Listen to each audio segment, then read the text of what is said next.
तो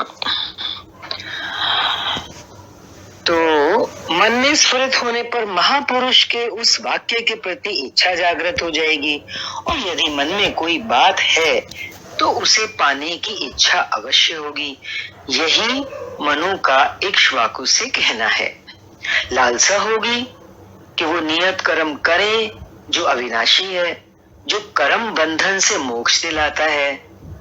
ऐसा है तो मन में आता है कि किया जाए, और जब करने लग जाते हैं तो कह रहे हैं आराधना गति पकड़ लेती है, आगे बढ़ता है साधक। और क्या होता है जब गति पकड़ लेते हैं तो बहुत अच्छे से चलने लगते हैं उस रास्ते पर। तो गति पकड़कर ये योग कहाँ पहुंचाता है, इस पर कहते हैं श्लोक नंबर 2। अध्याय चल रहा है हमारा चौथा अध्याय, श्लोक नंबर 2। एवं परंपरा प्राप्तम इमं राजर्षयो विदुः सकाले नेह महता योगो नष्टः परंतप। इस प्रकार किसी महापुरुष द्वारा संस्कार रहित पुरुषों की सुरा में, जब भी महापुरुष के पास कोई शुरू में पहुंचता है तो वो कैसा होता है, संस्कार रहित होता है। उसके अंदर योग का कोई बीज का नामो निशान नहीं होता। तो क्या होता है, महापुरुष ऐसे संस्कार रहित पुरुष की सुरा में, उसकी श्वासों में, उसके अंदर डाल देते हैं उस संस्कार को, उस भाव को। योग का जो भाव है, योग का जो पहला पाठ है, जो शुरुआत है, कहते हैं ना शुरुआत कैसे होती है, शुरुआत ऐसे ही होती है। संस्कार रहित पुरुष महापुरुष के पास पहुंचता है, और महापुरुष के संसर्ग में आने से वो चीज उसके अंदर, उस चीज की शुरुआत हो जाती है। और फिर सुरा से जब अंदर में भाव पहुंच जाता है, श्वासों में कोई संस्कार डालने का मतलब है कि अंदर एक भाव चला गया महापुरुष के पहुंचने के बाद, कि ये भी योग का रास्ता भी कोई अलौकिक चीज है। तो फिर वहां से मन में आती है वो बात, मन पकड़ता है कि आज गुरु ने क्या कहा है ना, गुरु ने कुछ कहा, मन उस पे चिंतन करता है। और मन में जब भाव एक बार घूमने लग जाता है, उसकी मनन होता है, मन मनन करता है ना, तो उसके बाद उस मन में इच्छा होती है, मन से इच्छा में वही चीज क्या होती है, इच्छा बन जाती है। और जब किसी, ये तो नेचुरल है, किसी भी चीज की कोई इच्छा हो मनुष्य के अंदर तो वो उसको करना चाहता है पूरा। फिर वो इच्छा तीव्र होकर, जल्दी से तीव्र नहीं होती है, इसमें समय लगता है, क्योंकि बड़ी सूक्ष्म सी अदृश्य सी चीज है ना ये योग का जो संस्कार किसी भी महापुरुष के पास पहुंचने के बाद, उसकी शुरुआत जब एक व्यक्ति के अंदर होती है तो धीरे धीरे उसकी इच्छा बनती है उस रास्ते के प्रति, और फिर वो इच्छा तीव्र हो जाती है। और जब तीव्र हो जाती है इच्छा, तो इच्छा तीव्र होकर क्रियात्मक आचरण में ढलकर फिर वो क्रियात्मक हो जाती है। क्रियात्मक मीन्स वो नियत कर्म में प्रवृत्त हो जाता है साधक, क्रियात्मक हो जाती है, प्रैक्टिकल लाइफ में वो उस पर चलने लग जाता है। फिर धीरे धीरे आचरण में आने के बाद ये योग क्रमशः means step by step, Aahista Aahista उत्थान करते करते ये योग के रास्ते पर चले तो धीरे धीरे उन्नति होती है। उन्नति करते करते कहाँ तक पहुंच जाता है ये योग, वो बोल रहे हैं राजर्षि श्रेणी तक। ये एक श्रेणी है, करते करते अभ्यास, इसको बताएंगे अभी राजर्षि श्रेणी को, राज ऋषियों की श्रेणी। तो क्या होता है, जब राजर्षि श्रेणी तक पहुंचता है साधक धीरे धीरे उन्नति करते करते, तो उस राजर्षि अवस्था में जाकर विदित होता है। राजर्षि श्रेणी तक पहुंचता है, उस अवस्था में जाकर विदित होता है। क्या विदित होता है, वो योग विदित होता है। पहले तो चलना शुरू किया तो कुछ पता नहीं चलता, धीरे धीरे इंसान चलता रहता है। लेकिन जब राजर्षि श्रेणी तक पहुंचता है उन्नति करते करते, तो वहां जाकर उसको एहसास होता है कि वो कहाँ पहुंच गया। इस स्तर के साधक में, राजर्षि श्रेणी के स्तर के साधक में रिद्धियों सिद्धियों का संचार होता है।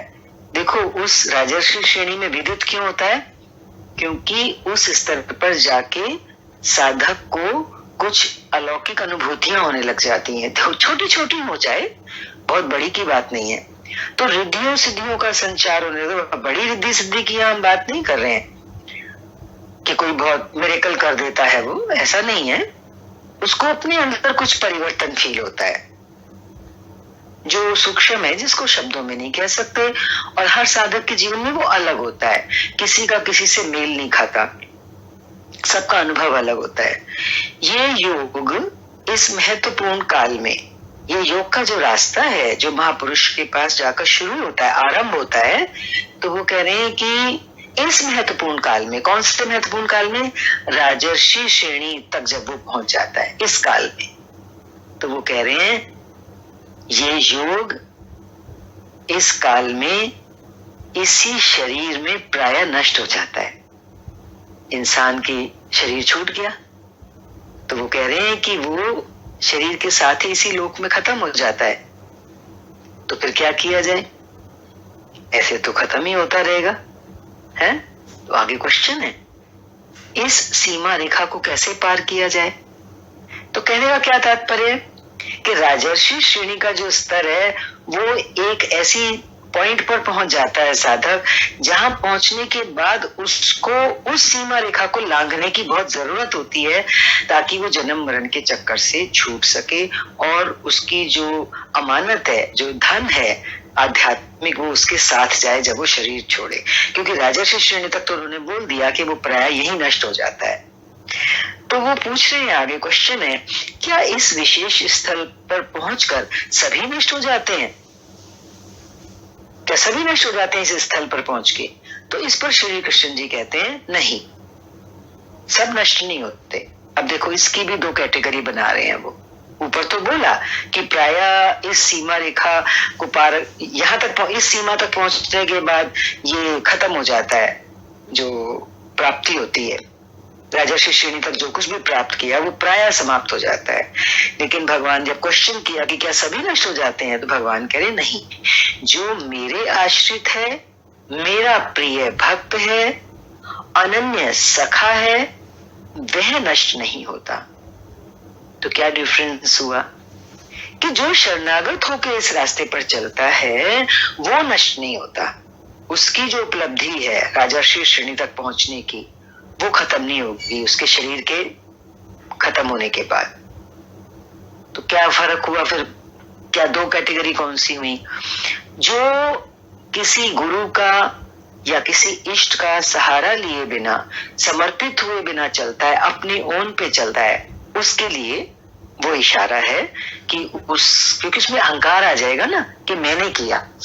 तो जैसे ही अहंकार आया तो नेचुरली, अहंकार तो सबसे बड़ा शत्रु है ज्ञान का, तो वहां तक की मेहनत फिर उस अहंकार रूपी शत्रु के कारण समाप्त, नष्ट हो जाती है इसी जन्म में, इस शरीर के समाप्त होने के साथ साथ। लेकिन शरणागत की नहीं होती, क्योंकि शरणागति का क्या हुआ? शरणागत कौन हो सकता है? जो अपने अहंकार को गवाएगा।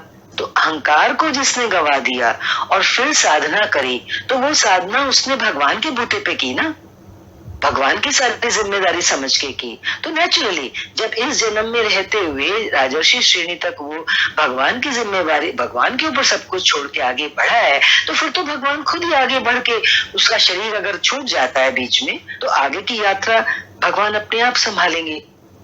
जैसे कि बहुत जगह पे लिखा हुआ देखा होगा आपने कि तू 1 कदम रख, मैं 9 कदम मैं रखूंगा, 10 कदम मैं रखूंगा, मैं रखने को तैयार हूं। तो यही है ना, 1 कदम रख। कौन सा कदम रख? कि तू मेरे आश्रित हो जा। तो जो आश्रित होके आगे बढ़ता है, उसकी सारी जिम्मेदारी भगवान स्वयं अपने ऊपर ले लेते हैं। यहाँ पर इस श्लोक में ये चीज स्पष्ट हुई। श्लोक नंबर 3, य एवायं मया तेद्य योगः प्रोक्तः पुरातनः भक्तोऽसि मे सखा चेति रहस्यं ह्येतदुत्तमम्।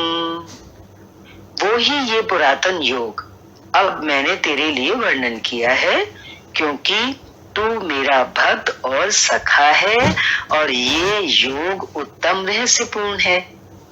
देखो, भगवान ये योग अर्जुन के सामने वर्णन कर रहे हैं। क्यों कर रहे हैं? क्योंकि अर्जुन राजर्षि श्रेणी का भक्त था और पीछे जैसे बताया दूसरे श्लोक में कि राजर्षि श्रेणी तक पहुंच के अधिकतर लोगों का जो कुछ उन्होंने पाया होता है, वहां तक पहुंच करके, राजर्षि श्रेणी तक पहुंच करके जब उनका शरीर छूटता है तो ये योग उनका नष्ट हो जाता है। पर यहाँ अर्जुन उनके सामने खड़ा है और भगवान कह रहे हैं कि ये पुरातन योग अब मैंने तेरे लिए वर्णन किया है। भगवान कह रहे तेरे लिए वर्णन किया है। ये योग भगवान नहीं कह रहे कि मैं सबके लिए वर्णन कर रहा हूं। बात समझने की है यहाँ पे।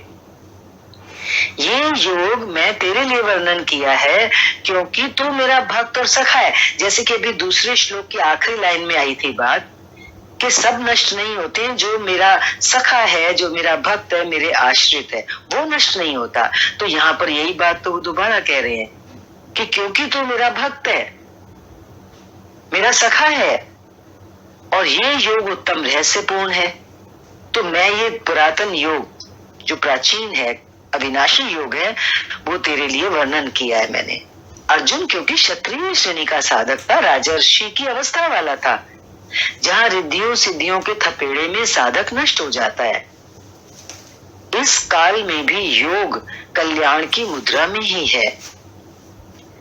राजर्षि श्रेणी तक जब साधक पहुंच जाता है तो वो बोल रहे हैं कि योग तो कल्याण की मुद्रा में है, पर जैसे पीछे बताया रिद्धियों सिद्धियों के थपेड़े, उसके कारण से साधक नष्ट हो जाता है।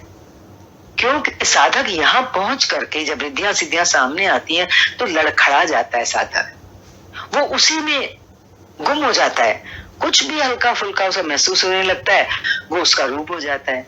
उसको लगता है मैं तो बहुत आगे निकल गया, जबकि अभी तो बहुत काम बाकी है। कौन सा काम बाकी है? वो पीछे दूसरे श्लोक में जो बोला कि सीमा रेखा को पार करना है, जहां वो सीमा रेखा कि जिसके बाद फिर जो योग है वो नष्ट ना हो। तो बोला कि यहाँ पहुंचकर, राजर्षि श्रेणी वाला था ना अर्जुन, तो यहाँ पहुंचकर प्राय साधक लड़खड़ा जाते हैं। ऐसा अविनाशी किंतु रहस्यमय योग, ये योग कैसा है? अविनाशी है और रहस्य में भी है। रहस्य में क्यों है? क्योंकि इसका रहस्य हर कोई थोड़ी जानता है, सद्गुरु ही जानते हैं। तभी तो सिर्फ वो ही दे सकते हैं, महापुरुष ही दे सकते हैं अपने भक्तों को, और वो भी अपने प्रिय भक्तों को। तो ये रहस्य में योग श्री कृष्ण ने अर्जुन से कहा। क्यों कहा? क्योंकि नष्ट होने की अवस्था में अर्जुन था ही। उसने बोला ना कि मैं युद्ध नहीं करूंगा, तो यही नष्ट होना है, मना मैं आगे साधना नहीं करूंगा। राजर्षि श्रेणी तक पहुंच गया और अब वो घबरा रहा है आगे बढ़ने से। अब बात यहाँ आ जाती है कि हर साधक राजर्षि श्रेणी तक पहुंच के लड़खड़ाने लगता है, घबरा जाता है। आगे कल्याण की मुद्रा में पहुंचने के बाद भी उसका पूरा कल्याण नहीं हो पाता। तो कहने का क्या मतलब है?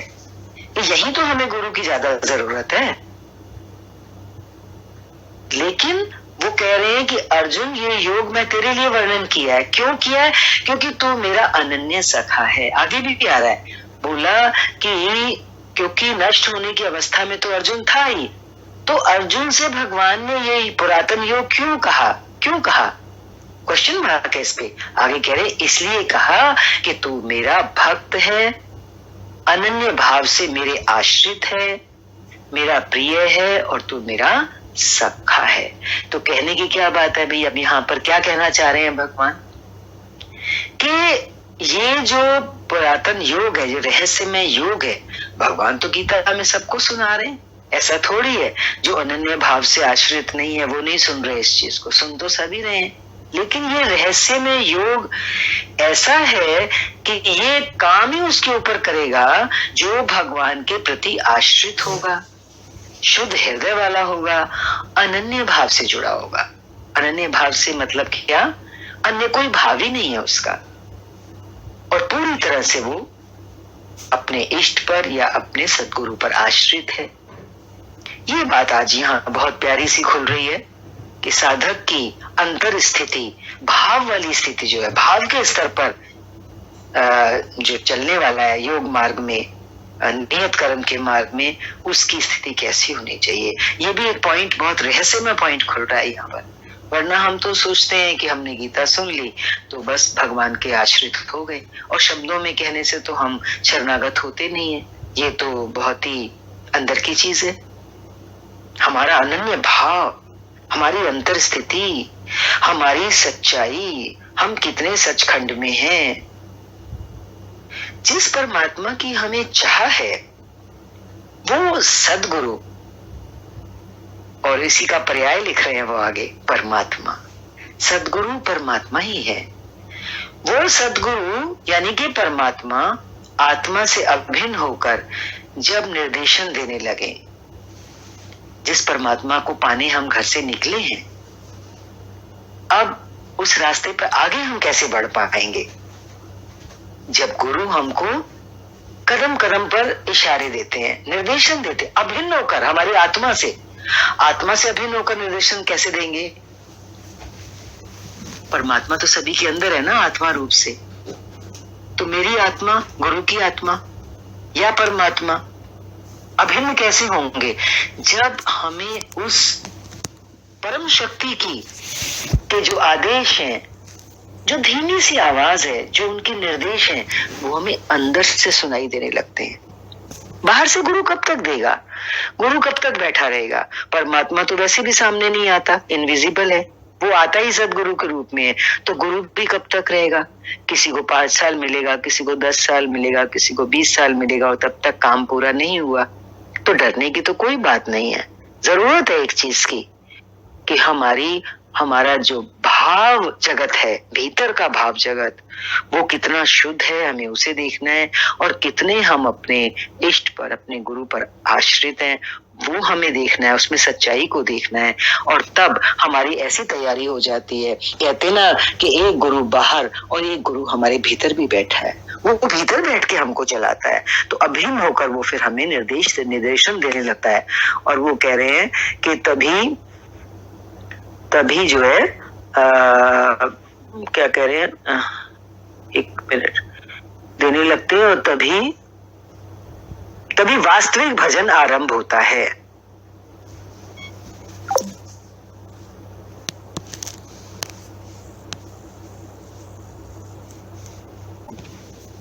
हाँ, तो परमात्मा, जिस परमात्मा की हमें चाह है, जब वो सद्गुरु यानी कि परमात्मा यानी कि सद्गुरु हमारी आत्मा से एक होकर के, अभिन्न होकर माना हमारी आत्मा से एक होकर के जब अंदर से निर्देश देने लगते हैं, वो कह रहे हैं तभी वास्तविक भजन आरंभ होता है। भजन कौन सा? नियत कर्म, आराधना, यज्ञ की प्रक्रिया। तो हमारा भजन, हमें तो भजन का मीनिंग भी नहीं पता। लोग भजन का मीनिंग पता नहीं क्या समझ लेते हैं। तो वास्तविक भजन कब शुरू होता है? जब हमारी स्वयं की आत्मा हमें अंदर से चलाना शुरू कर देती है। तो वो एक बहुत ही अंदर की शुद्धतम स्थिति है। उसमें फिर साधक जो है, योगी जो है, वो अपने पैरों पे खड़ा हो जाता है। यहाँ प्रेरक की अवस्था में, प्रेरणा देने वाले की अवस्था में परमात्मा और सद्गुरु एक दूसरे के पर्याय हैं, एक ही बात है दोनों। उन्होंने यहाँ पे भी क्लियर किया है इस चीज को। जिस सतह पर हम खड़े हैं, उसी स्तर पर जब स्वयं प्रभु हृदय में उतर आए, देखो ना, हमारी भी तो लेवल्स हैं, सतह हैं। जब हम इस मार्ग पे, योग के मार्ग पे चलेंगे, तो हम कभी किसी पड़ाव पर होंगे, कभी किसी पड़ाव पर होंगे। तो जिस स्तर पर हम होंगे, जिस सतह पर हम होंगे, उसी स्तर से तो हमको निर्देशन चाहिए। तो वही कह रहे हैं वो, जहां हम हैं उसी लेवल से जब भगवान स्वयं हमारे हृदय में उतर आए, हमारी बात करें, जो हमारी जरूरत है वो हमें बताएं। कह रहे हैं आगे, रोकथाम करने लगे, हमारा हाथ पकड़े अंदर ही अंदर, जैसे बच्चे का हाथ पकड़ के हम उसे चलाते हैं कि वो डगमगा ना जाए, ऐसे ही वो बोल रहे हैं, डगमगाने पर संभालें। बहुत सी बातें आती हैं साधक की जिंदगी में, साधना ऐसे ही थोड़ी हो जाती है। हर दिन नई कोई बात आती है। काफी लंबी यात्रा, काफी लंबी साधना होने के बाद भी इंसान देखता है मेरे सामने तो चीजें आए चली जा रही हैं, तो वो डगमगाने लगता है। लेकिन अंदर से कोई संभालता है, तभी मन वश में हो पाता है। ये भगवान भी कहते थे इस बात को। कि तुझे खुद अपने मन पे खुद नियंत्रण करना है ना, तो वो यही तो बात है कि जब भी कोई क्रूशियल मोमेंट्स आए, कोई ऐसी सिचुएशन खड़ी हो जाए कि जहां हम हिल जाएं, डगमगाने लगे, और कोई नहीं सामने संभालने वाला, और नहीं होगा, हमेशा थोड़ी नहीं कोई होगा, नहीं होगा। भगवान भी कहते थे जहां तू है वहीं सत है, वहीं सत्संग है, मैं थोड़ा ना हमेशा तेरे साथ होऊंगा। तो इशारे तो गुरु करके गया है ना, और वही देखो गीता में ये बात आ रही है, डगमगाने पर हमें कौन संभालेगा। अंदर से रोकथाम होने लगेगी, अंदर से वचन आएंगे, अंदर से ज्ञान निकलेगा, तभी मन वश में हो पाता है। गुरु के रहते रहते भी मन वश में नहीं हो पाए तो बड़ी बात थोड़ी है। मन तो स्वयं से स्वयं इंसान अपने वश में करता है, पर उसके लिए बता दिया ना कि एक भाव जगत हमारा बहुत तैयार होना चाहिए। वो भाव जगत किस लिए है कि वो प्रभु मेरे सखा हैं, मैं उनका प्रिय हूँ, वो मुझे प्रिय है, मुझे सिर्फ परमात्मा चाहिए। जब ऐसी अंतर की सचखंड की तैयारी हो जाती है तो तब वो बोल रहे हैं कि तब साधक अपने आप को स्वयं संभाल पाता है, और तभी सच्चे मायनों में मन वश में हो पाता है। क्यों मन को वश करना ही तो मेन लक्ष्य है। तो देखो ये आखिर तक चलेगा, आखिर तक चलेगा जीवन के, चीजें आती जाएंगी, और अंदर वाला पकड़े रहेगा, संभाले रहेगा, अंदर से सत्संग होगा। कहते ना भीतर का सत्संग, एक बाहर का सत्संग, एक अंदर का सत्संग। ये अंदर के सत्संग की बात हो रही है, तब मन वश में होता है। जब तक इष्ट देव रथी होकर, अब यहाँ इष्ट देव रथी होकर जब बात हो रही है, आत्मा से अभिन्न होकर प्रेरक के रूप में खड़े नहीं हो जाते। अब ये आत्मा से अभिन्न होकर खड़े हो रहे हैं प्रेरक, प्रेरणा देने वाले। ये क्या चीज है? ये हमारा स्वयं का अपना अंतर है, हमारी अपनी आत्मा है। वो इतनी तैयार हो जाती है, कब तैयार हो जाती है, मैं बार बार रिपीट कर रहे हैं। हमारी अपनी सच्चाई, हमारी अपनी शुद्धता, हमारा समर्पण, हमारा आश्रित होना उस प्रभु के ऊपर, वो ये सब हमारी अंदर की स्थिति को तैयार जब कर देता है, तो फिर जिंदगी में कितनी भी लंबी यात्रा हो, बची हो, गुरु ना भी रहे तो क्या होगा, हमारा अंदर वाला गुरु हमको संभालता है। तो बोल रहे हैं जब तक इष्ट देव रथी होकर, तो रथी, इष्ट देव रथी होने का क्या मतलब है? अंदर की तैयारी, मेरी अपनी आत्मा की तैयारी, तभी वो फिर मेरी आत्मा ही तो अभिन्न होकर मुझे प्रेरणाएं देगी, प्रेरक के रूप में मुझे संभालेगी। तो कह रहे हैं जब तक तेरी अपनी ही आत्मा तुझे प्रेरक के रूप में खड़े होके नहीं, वो खड़े नहीं हो जाते तेरे साथ, तेरा इष्ट, तब तक सही मात्रा में प्रवेश ही नहीं होता। उस परमात्मा में जो प्रवेश पाना है, वो सही मात्रा में प्रवेश कैसे होगा? बाहर की तो क्योंकि ये बातें नहीं है ना, ये बड़ा सूक्ष्म सा पॉइंट चल रहा है, इसको समझने के लिए बार बार सुनना होगा इस चीज को, कि हमें जिस परम देव परमात्मा में प्रवेश पाना है, जिस उस जगत की सृष्टि की शक्ति के साथ एक होना है, उसके लिए हमारी अपनी तैयारी की क्या जरूरत है। तैयारी से भी पहले हमारे जो एक समर्पण भाव की, अनन्य भाव की जरूरत है, एक भाव जगत की जरूरत है, एक सच्चाई की जरूरत है, उसकी यहाँ बहुत महिमा हो रही है इसमें, क्योंकि अल्टीमेटली वही चीज हमारा साथ देगी, वो अंदर से हमें निर्देशन देगी, वही हमें संभालेगी जब जब भी हम डगमगाएंगे, भले हम कहीं अकेले जंगल में क्यों ना हो। वो साधक तब तक सही मात्रा में प्रवेश ही नहीं होता, जब तक ऐसी स्थिति नहीं आ जाए ना, तो तब तक कोई बात बन ही नहीं सकी। तो अगर ये स्थिति नहीं है, ये तैयारी नहीं है, तो वो कह रहे हैं आगे कि वो साधक प्रत्याशी अवश्य है, सत्संग में आता है, ज्ञान सुनता है, लेकिन भजन उसके पास नहीं है। भजन उसके पास कहाँ? भजन माना वो यज्ञ की प्रक्रिया है। तो ये यज्ञ की प्रक्रिया, ये आराधना जो इस गीता में बार बार बता रहे हैं, क्यों बता रहे हैं? उसके लिए बता रहे हैं ना कि हम अपनी मंजिल तक पहुंचे। हम योग मार्ग में जो चले हैं, निष्काम कर्म योग का जो रास्ता पकड़ा है, किस लिए पकड़ा है? परमात्मा को पाने के लिए पकड़ा है। मैं न रहूं, बस तू रहे, वहां तक पहुंचने के लिए। तो अगर ये तैयारी जिसकी इस तीसरे श्लोक में चर्चा चल रही है, इसके अनुपस्थिति में अगर ये तैयारी नहीं है तो भगवान कह रहे हैं फिर तो समझ लो भजन नहीं हो रहा, बस ऐसे ही काम चलाओ। वो तो दुनिया में हम देखते ही हैं, बहुत से लोग परमात्मा के रास्ते किस किस तरीके से चल रहे होते हैं, लेकिन वास्तविक भजन उनका फिर भी नहीं हो रहा है। यहाँ कुछ ये रहस्यमय योग चला इस तीसरे श्लोक में। पूज्य गुरुदेव भगवान कहा करते थे परमानंद जी महाराज, हो हम कई बार नष्ट होते होते बच गए, भगवान ने ही बचा लिया, भगवान ने ऐसे समझाया, ये कहा वो कहा। हमने पूछा, महाराज जी के भक्तों ने पूछा, महाराज जी क्या भगवान भी बोलते हैं, बातचीत करते हैं? तो गुरुदेव बोले, हाँ हो, भगवान ऐसे बतियावत है, बतियावत मीन्स ऐसे बातें करते हैं जैसे हम तुम बतियाई, जैसे मैं और तुम आमने सामने बैठ के बातें करें, और घंटों बतियाई, घंटों बातचीत होती है भगवान के साथ, और क्रम ना टूटे, बातों का क्रम भी ना टूटे, मतलब लगातार लेना देना होता रहे भगवान के साथ। तो वो भक्त कह रहे हैं हमें उदासी हुई और आश्चर्य भी हुआ कि भगवान कैसे बोलते होंगे, ये तो बड़ी नई बात है। कुछ देर बाद महाराज जी बोले, काहे घबरावत है, तू से बती है, तू क्यों घबरा रहा है? एक दिन आएगा तेरी जिंदगी में जब भगवान तेरे से भी ऐसे ही बातें करेंगे।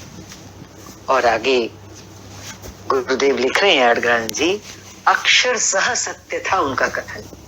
ये बात जो उन्होंने कही कि तेरे से भी बतियाएंगे भगवान, तो अक्षर से सच्ची निकली उनकी ये बात, क्योंकि बाद में उनके भक्तों ने जीवन में महसूस किया ना, महसूस किया, क्या महसूस किया?